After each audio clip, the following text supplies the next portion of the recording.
Vamos então começar o 27º capítulo, Obsessão. Observando-se a mediunidade como sintonia, a obsessão é o equilíbrio de forças inferiores, retratando-se entre si. A mediunidade como sintonia. Somos todos médiuns.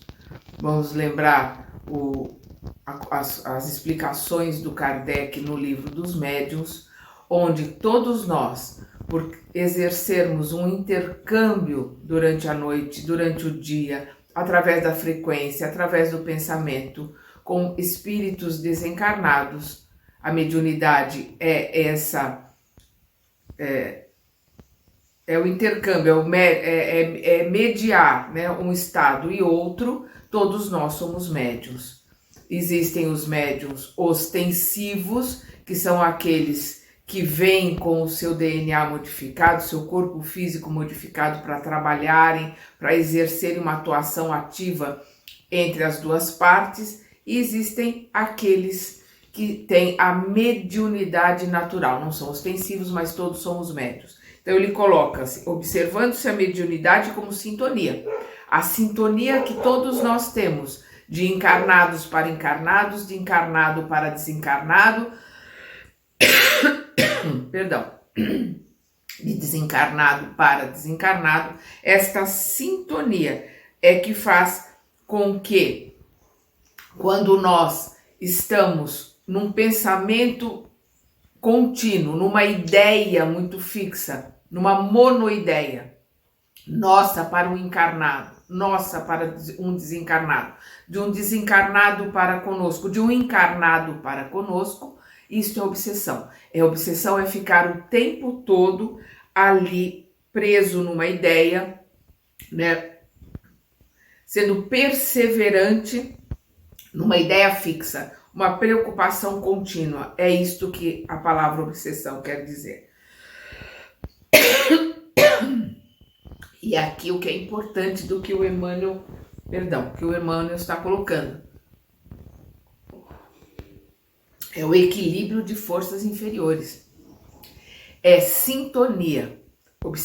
Obsessor e obsediado, por sintonia, por equilibrarem as suas forças, vão se retratando, vão se colocando como iguais.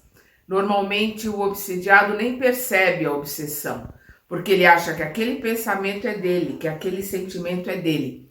E vamos lembrar, a obsessão pode vir de um encarnado, de um desencarnado. Um encarnado pode obsediar outro encarnado, como o encarnado pode obsediar um desencarnado. A questão é a ideia fixa, é o pensamento, é a mente atuando em relação ao outro.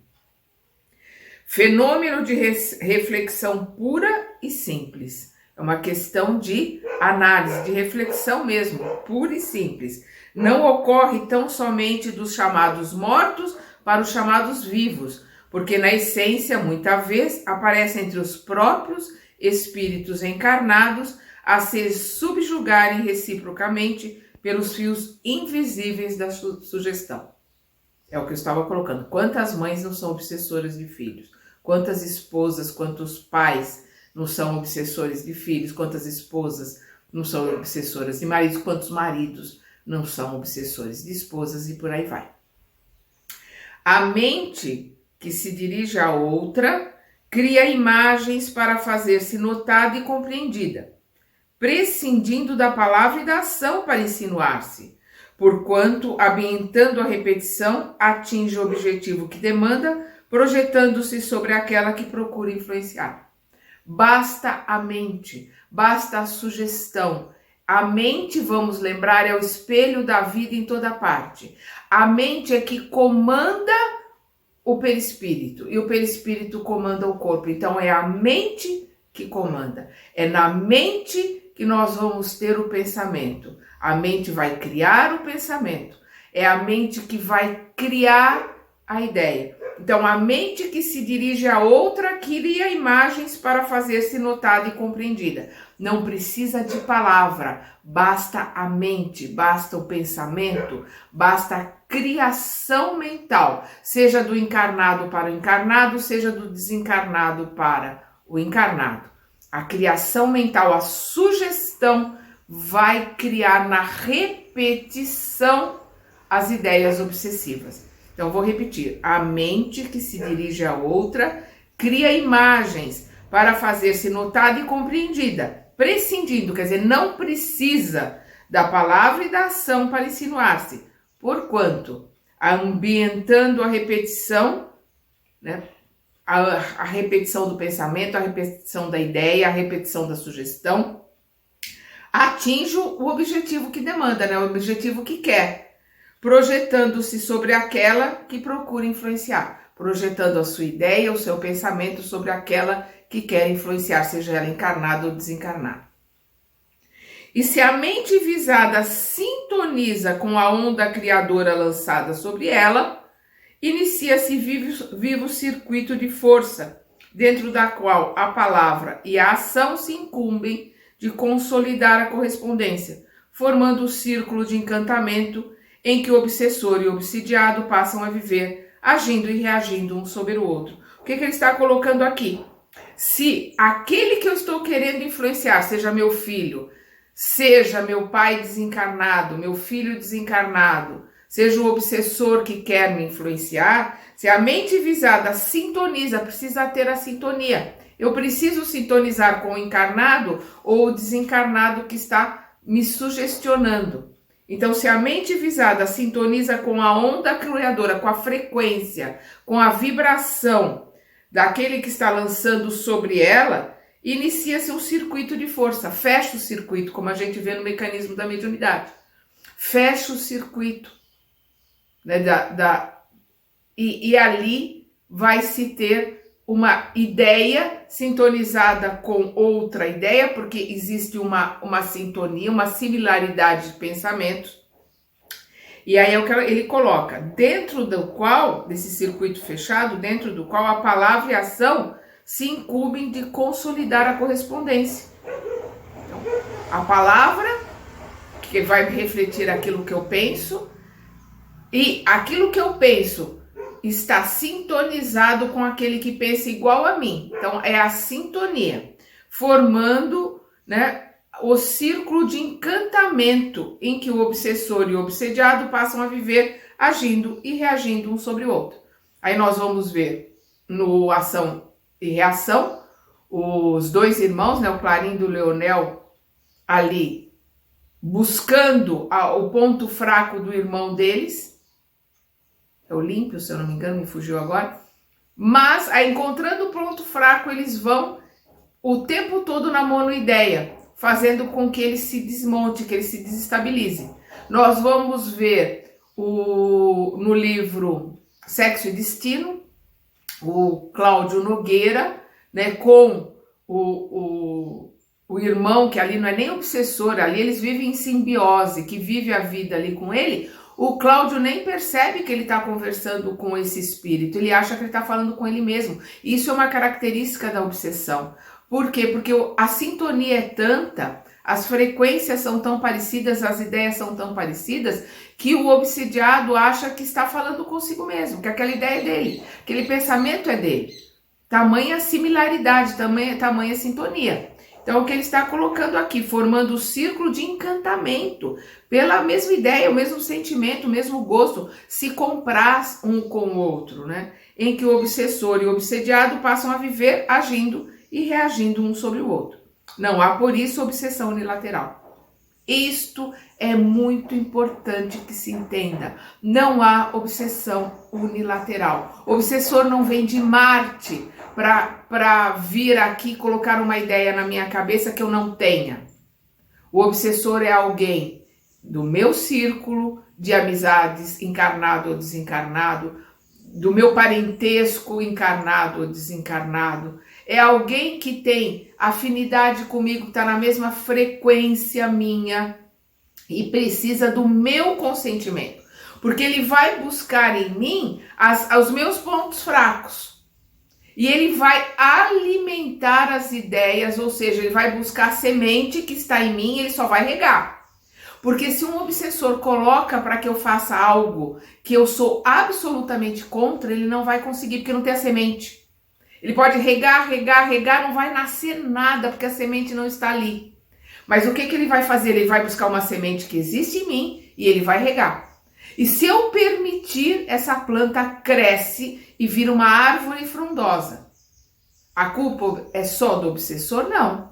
A culpa é minha também. Por quê? Porque a semente está em mim e eu permiti que ele regasse. Eu consenti com a ideia, eu consenti com o sentimento. Eu permiti que ele colocasse ideias e eu assimilasse essas ideias. Então, o que ele está dizendo? Não há, por isso, obsessão unilateral. Ela sempre começa com uma sugestão. Nós vamos ver isso no livro dos médiuns. A obsessão sempre começa com uma sugestão.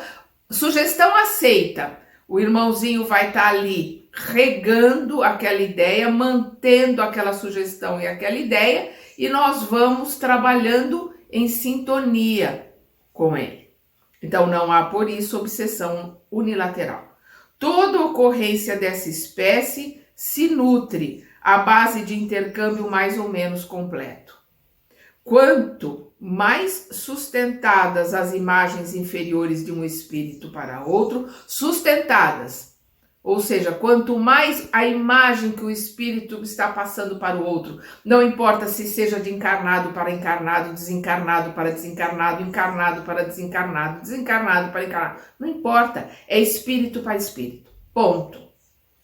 Então, quanto mais sustentadas as imagens inferiores de um espírito para outro, de mente para mente, em regime de permuta constante, está sempre alimentando, está sempre repetindo, mais profundo o poder da obsessão, de vez que se afastam da justa realidade para o circuito de sombra em que se entregam a mútuo fascínio. Então, quanto mais sustentadas essas imagens, quanto mais a frequência é a mesma, quanto mais se comprazem, quanto mais a sintonia, nós vamos começando da obsessão simples, como coloca o Kardec no livro dos médiuns, passa para a fascinação, ou seja, é aquele médium que, por mais ridículo que aquilo que o espírito está colocando para ele, ele acha que o mundo todo está errado, ele está certo, que o seu mentor, que aquele espírito com quem ele conversa é o dono da verdade. Então ele fica fascinado, porque primeiro vieram as sugestões, depois ele vai buscar o ponto fraco, que normalmente é a vaidade. E aí ele vai engrandecer esse médium, engrandecer esse espírito, ele vai ficar fascinado com aquelas ideias e ele vai achar que está todo mundo ali com inveja dele, ou que está todo mundo pura e simplesmente querendo contrariá-lo, e que ele está certo, o resto do mundo está errado. Eu vou repetir. Quanto mais sustentadas as imagens inferiores de um espírito para outro, ele é sustentado por aquele que está recebendo as imagens. Em regime de permuta constante, mais profundo o poder da obsessão, de vez que se afastam da justa realidade para o circuito de sombra em que se entregam a mútuo fascínio. Os dois, obsessor e obsediado na sombra, naquilo que eles querem, que o obsediado quer esconder dele mesmo, mas que o obsessor está alimentando ali no fascínio, está alimentando ali digamos assim, na milonga, né? Ele tá ali vendendo o peixe dele, o outro tá comprando, fascinado, feliz, com o orgulho dele lá em cima, no quentinho. Aí os dois estão trabalhando juntos e o obsediado acha que tudo é a mente dele, é o pensamento dele, é a verdade dele. Ele tá ali em simbiose, né? Precisa ter a ideia e o consentimento. Ele passa, eu alimento, eu suporto, ele dá, eu penso, ele alimenta, ele rega a planta. É o mesmo que se verifica com a pedra quando em serviço de gravação. Quanto mais repetida a passagem do buril, mais entranhado o sulco destinado a perpetuar a minudência da imagem. Quanto mais o escultor ele aperta o buril, ele fere a pedra, ele finca o sulco, mais realçada a imagem, a minudência, as minúcias da imagem que ele está colocando ali quando ele está fazendo uma estátua, por exemplo. Quanto mais o buril fere, mais destacada fica a imagem. Então, é o que ele está dando ali um exemplo. Lembremos-nos ainda do disco comum, aqui ele está falando, gente, do LP. Vamos lembrar que esse livro é de 58. Então, ele está falando do LP. Lembremos ainda do disco comum, em cujas reentrâncias, né, os sulcos, né, que estão ali em relevância, né, aqueles sulcos sutis do LP, em cujas reentrâncias sutis permanecem os sons fixados para repetição à nossa vontade. Então, a gente vai repetir quantas vezes a gente quiser, porque aquele sulco foi formado ali e dentro daquele sulco vai sempre repetir o mesmo som. Vamos lembrar que a hipnose é sempre por repetição. O trabalho do obsessor para o obsediado é sempre por repetição. O nosso estudo para aprendizado é sempre por repetição. Por isso que é importante reler o livro, por isso que é importante rever o estudo, por isso que é importante rever a palestra. Por isso que é importante rever todo aquilo que nos trouxe algum ensinamento, porque nós aprendemos por repetição também. Isso é importante que a gente lembre. É a mesma forma. A forma de aprendizado é a repetição. A forma da hipnose do obsessor por obsediado também é a repetição.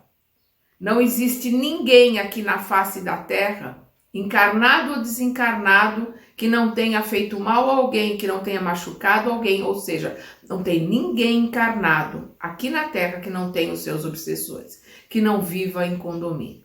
Nós precisamos aprender através do autoconhecimento, do vigiar e orai, a separar aquilo que é nosso, com o autoconhecimento eu sei o que é meu e o que não é meu, daquilo que está sendo uma influência de fora. E se eu estou vigiando, eu percebo na hora que aquilo é uma influência, entro em oração e aí eu vou cada vez mais dificultar o meu obsessor. E cada vez que eu dificulto para ele, se ele for se for uma obsessão momentânea, ele vai embora. Ele vai procurar outro que seja mais fácil. Se for uma obsessão contínua, ou seja, é aquele obsessor que está comigo por justiça, ou seja, pelo mal que eu causei a ele está querendo se vingar, aos poucos eu também vou ajudando. Nós precisamos mudar a nossa ideia de obsessão. Para isso é importante que se leia o livro Libertação, onde nós vamos ver o que é uma obsessão, como o obsessor age e principalmente a transformação dos obsessores em aliados. Essa transformação nos transformando, nos modificando, nos auxiliando para nos melhorarmos, nós vamos também auxiliar aqueles que estão à nossa volta, para que eles também se melhorem. É muito importante, porque a questão da obsessão é um relacionamento. Então, é um relacionamento do ontem que se quebrou, um casamento, uma sociedade, uma amizade, uma filiação, que se transforma aquele que ficou magoado, aquele que se sentiu lesado, no obsessor de hoje. É um relacionamento que eu tenho que lidar, que eu tenho que trabalhar com esse relacionamento, para que o mais rápido possível esse relacionamento se modifique para pelo menos um relacionamento de amizade. É muito importante que se entenda isso. Porque se aqueles que acham, não, o obsessor é um espírito cruel que quer fazer a mim, mal a mim que sou pura, inocente, vítima. Não existe vítima na Terra. Os inocentes não encarnam aqui. Os puros estão nas esferas mais elevadas. Aqueles que estão encarnando aqui são espíritos da terceira ordem. Vamos lembrar a questão de 100 a 113 do Livro dos Espíritos. E todos nós aqui somos perfectíveis? Somos perfectíveis. Mas através de muito burilamento, de muito trabalho, de muito esforço, de muita vontade. Todos nós aqui somos espíritos de terceira ordem e precisamos melhorar e nos aprimorar. Repetindo. Lembremos-nos ainda do disco comum em cujas reentrâncias sutis permanecem os sons fixados para repetir a nossa vontade. Aqui ele está falando do LP. Muita vez a mente obsidiada se assemelha à chapa de ebonite, né? Uma chapa dura, né? Que imita madeira, né? Muito dura. Muita vez a mente obsidiada se assemelha à chapa de ebonite, arquivando ordens e avisos do obsessor, notadamente durante o sono habitual, quando liberamos os próprios reflexos sem o controle da nossa consciência de limiar, nossa consciência de início. Então, o que ele está falando aqui? A mente se assemelha a uma chapa dura, né, arquivando ordens e avisos do obsessor. Normalmente, quando nós dormimos, o obsessor, através da hipnose, através da repetição, nos dá ordem, nos coloca coisas que nós vamos obedecer durante a vigília, durante o dia, às vezes até sem entender que nós estamos ali observando, obedecendo ordens. Por isso que ele coloca, notadamente durante o sono habitual, quando liberamos os próprios reflexos, quando nós estamos mais livres, mais soltos, e aí, através da hipnose, através da ideia repetitiva, eles nos colocam ideias, nos colocam sugestões que nós vamos obedecer se nós tivermos sintonia com essas ordens, com essas sugestões, se nós nos afinizamos com elas. Aí durante o dia nós vamos obedecer a essas ordens, né? Por quê? Porque no desdobramento nós estamos mais livres, né? Nós estamos menos limitados, porque o corpo cria barreiras, cria limites. Então durante o sono nós facilitamos a vida do obsessor. Se nós não mantemos o vigiai e orai, se nós não mantemos a vontade firme, se nós não mantemos a vontade da nossa reforma íntima.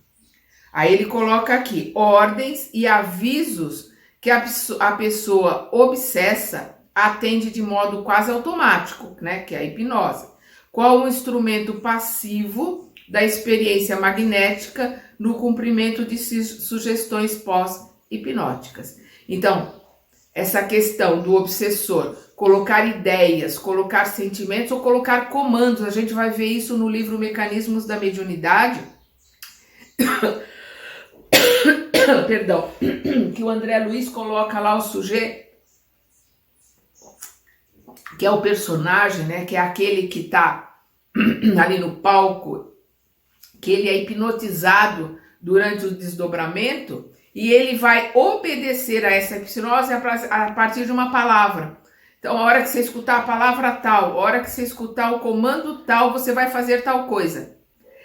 É importante que se entenda, ninguém é marionete, ninguém vai fazer alguma coisa com a qual não concorda, cuja semente não está lá dentro e o obsessor só rega. Ele vai obedecer porque aquilo está dentro dele e ele tem uma vontade. E aí ele vai exercer essa vontade dele, alimentada pelo obsessor, que é um espírito que está em sintonia, na mesma frequência ali com ele. Então ele vai cumprir essas ordens que são sugestões. Então a ordem é pós-hipnótica, ele vai exercer depois da hipnose. Mas a hipnose se deu durante o sono, né, com contato direto com o obsessor. Quanto mais nos rendamos a essa ou aquela ideia, no imo de nós mesmos, no âmago, né, ali no fulcro dos nossos sentimentos, então quanto mais nos rendamos a essa ou aquela ideia no imo de nós mesmos, com maior força nos convertermos nela, a expressar-lhe os desígnios. Então quanto mais a gente dá vazão às ideias, quanto mais a gente alimenta essas ideias que nos são sugeridas, aí mais o obsessor também nutre essas ideias, aí maior força essas ideias vão tendo em nós, mais nós nos convencemos dela e vem, como Kardec coloca no livro dos médiuns, vem a obsessão, vem primeiro sugestão, depois fascinação e depois subjugação. Ou seja, na subjugação o obsessor já está comandando aquele espírito ali obsidiado. Mas tudo começou numa sugestão. e tudo só acontece através da aceitação dessa sugestão. É assim que se formam estranhos desequilíbrios, que em muitas circunstâncias concretizam moléstias e desalento, aflição e loucura, quando não plasmam a crueldade e a morte, quando não materializam, né, a crueldade e a morte, quando o obsessor, por subjugação, consegue fazer com que aquele obsediado realize coisas ridículas, que aquele obsediado faça as coisas que ele quer, quando não, essa sugestão leva o obsediado ao suicídio ou a matar alguém. As duas coisas, ele precisa ter sintonia, ou seja, aquilo precisa estar presente dentro dele. Normalmente as ideias suicidas vêm para espíritos encarnados que estão tentando se acertar e que já foram suicidas em outras vidas. Então a ideia do suicídio é recorrente nele. O obsessor só vai regando, vai alimentando e ele acaba influenciando a que ele repita o ato. Ele precisa de muita força de vontade para vencer os próprios instintos e dos obsessores que estão ali em volta, que são comparsas, que são pessoas que querem que ele volte para aquela situação ruim que ele vivia, para a situação de dor. São espíritos que se alimentam da dor, que se alimentam do medo. Então são várias sintonias, não é uma só. São várias situações, não é uma só. A gente precisa estudar, por isso que é importante estudar a questão da obsessão lá no livro dos médiuns, para entender bem esse processo. Mas nunca é uma questão unilateral, é sempre de associação. Por isso que é importante reler aqui no Pensamento e Vida, capítulo 8 de associação, reler cooperação, reler sintonia, porque tudo acontece por sintonia, tudo acontece pela cooperação, pelo trabalho em grupo, por associação de pensamentos, de ideias, né? Tudo que nós já vimos e estudamos vai cada vez mais sendo utilizada nos nossos estudos. Quanto mais nos rendamos a essa ou aquela ideia no imo de nós mesmos, com maior força, nos convertemos nela, a expressar-lhe os desígnios, né, a vontade. É assim que se formam estranhos desequilíbrios, que em muitas circunstâncias concretizam moléstia, depressão, doenças autoimunes e uma série de outras coisas, né? Moléstias e desalento, aflição e loucura, todo tipo de esquizofrenia, loucuras, muitas delas são desencadeadas pela obsessão, já no estado já avançado, no estado de subjugação. Quando não plasmam a crueldade e a morte. Toda obsessão começa pelo debuxo, pelo trabalho, né? Me fugiu agora a palavra, pelo risco, né? Pelo esboço, é o esboço, né? O debuxo é o esboço vago do pensamento. Então toda obsessão começa pelo esboço vago do pensamento alheio, que nos visita oculto. Ele vem por sintonia, né? Vem aquela sugestão, é assim que começa. Hoje é um pingo de sombra, amanhã linha firme, para depois fazer-se um painel vigoroso. Começa com um ponto, linha firme, aí depois se coloca ali todo um painel, do qual assimilamos pelos infelizes que nos aprisionam em turbilhões de trevas. Então começa com a sugestão, um pontinho, um risco, aí depois uma ideia, uma sugestão e um domínio. Mas tudo começa com o nosso consentimento.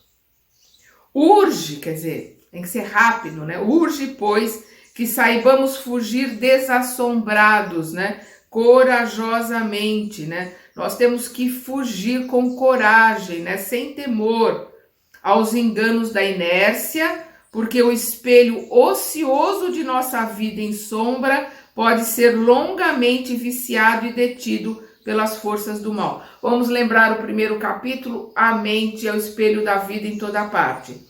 Então, o espelho ocioso, o espelho parado, né, aquele espelho que nós estamos ali, né, o que qualquer coisa reflete nele. A vontade tem que ser exercida, manter o espelho limpo, refletir o máximo que nós pudermos o nosso Mestre Jesus. Refletir as coisas boas, os seus ensinamentos. Então, urge, pois, que saibamos fugir, né, sem temor aos enganos da inércia, do ficar parado, da preguiça, do deixar como tá para ver como é que fica.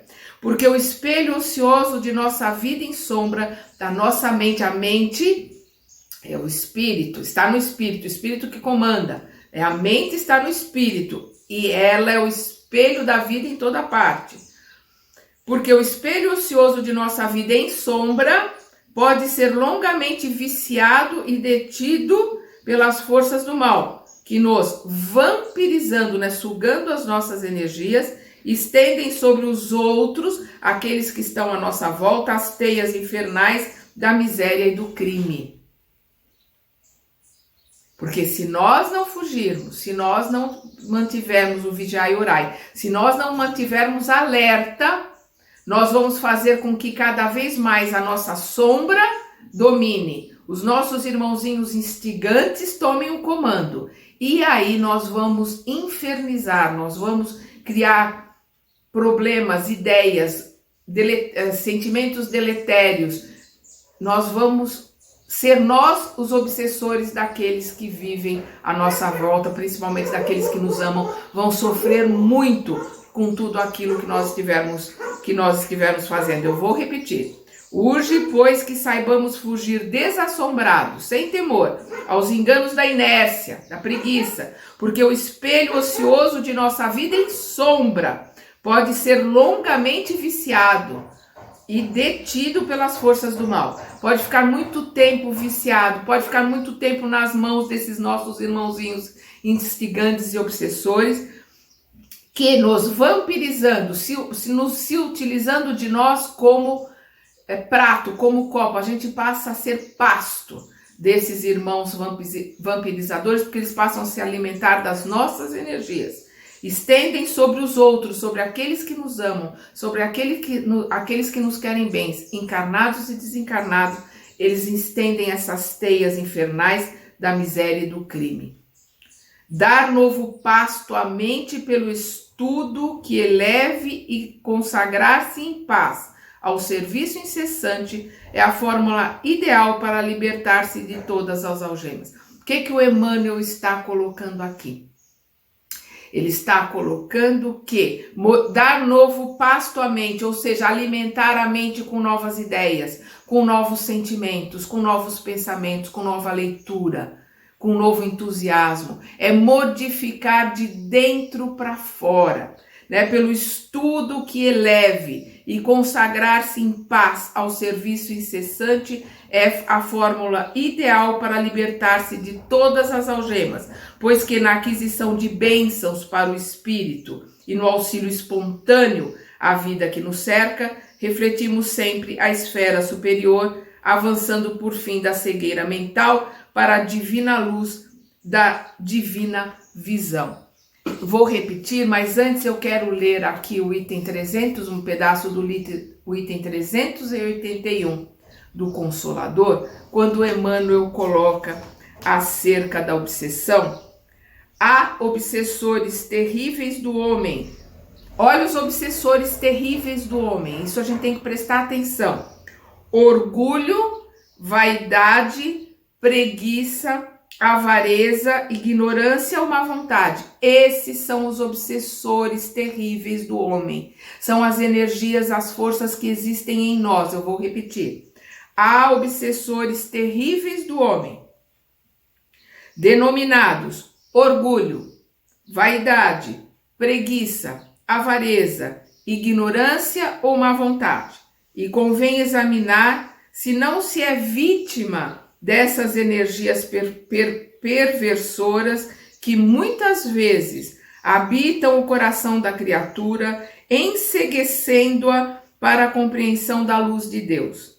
Contra esses elementos destruidores, faz-se preciso um novo gênero de preces, que se constitui de trabalho. Olha a prece, porque o trabalho é uma oração, é uma prece.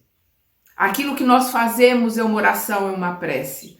Foi oração o nosso estudo passado. O dever que realizamos é uma oração, uma prece. Realizar aquilo que Deus espera de nós é uma prece. Então, o que ele diz, o Emmanuel coloca aqui.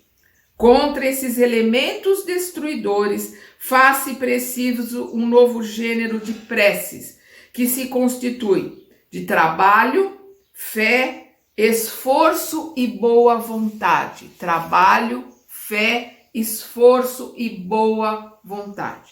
Eu vou repetir aqui essa finalização do Emmanuel neste capítulo.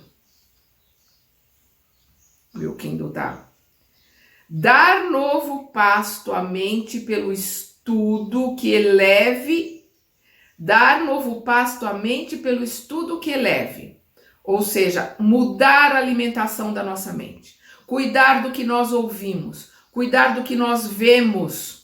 O livro que nós lemos, o filme que nós assistimos, que tipo de novela nós assistimos, que tipo de programa nós assistimos, com que tipo de pessoas nós conversamos e convivemos.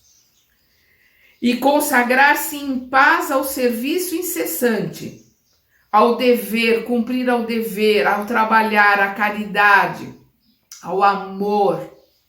É a maior prece que nós podemos realizar, é cumprir o nosso dever.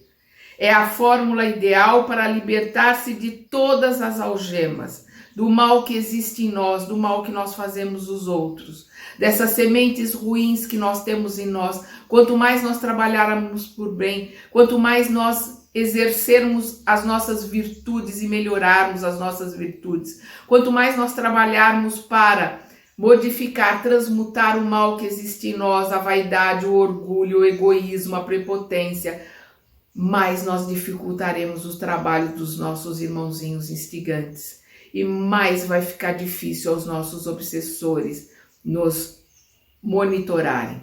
Então, o que ele está colocando aqui? Incessante e consagrar-se em paz ao serviço incessante é a fórmula ideal para libertar-se de todas as algemas, pois que na aquisição de bênçãos para o espírito e no auxílio espontâneo. Auxílio espontâneo não é aquilo que eu faço por, não, senão o meu pastor vai dar bronca, o meu rabino vai dar bronca, o meu pai vai exigir, eu tenho que ir trabalhar lá no centro, senão vai ficar todo mundo no meu pé. Não, é auxílio espontâneo. É a vontade de ajudar, é a vontade de servir. Pois na aquisição de bênçãos para o espírito e no auxílio espontâneo à vida que nos cerca, refletiremos. Nós somos o espelho. Nós vamos refletir aquilo para o qual nós estamos espelhando. Então, refletiremos sempre a esfera superior, avançando por fim da cegueira, que é o que nós somos cegos, vão caindo essas, como em Paulo, vão caindo essas escamas, avançando por fim da cegueira mental para a divina luz da divina visão. Da cegueira mental para a divina luz, para a divina visão. Ou seja, refletiremos a Deus, porque se nós refletirmos, colocarmos o nosso espelho para o Cristo, o Cristo está com o espelho dele para Deus, ele reflete Deus, nós automaticamente estaremos refletindo a Deus também. E nós vamos continuar no nosso próximo estudo com a enfermidade. Até lá!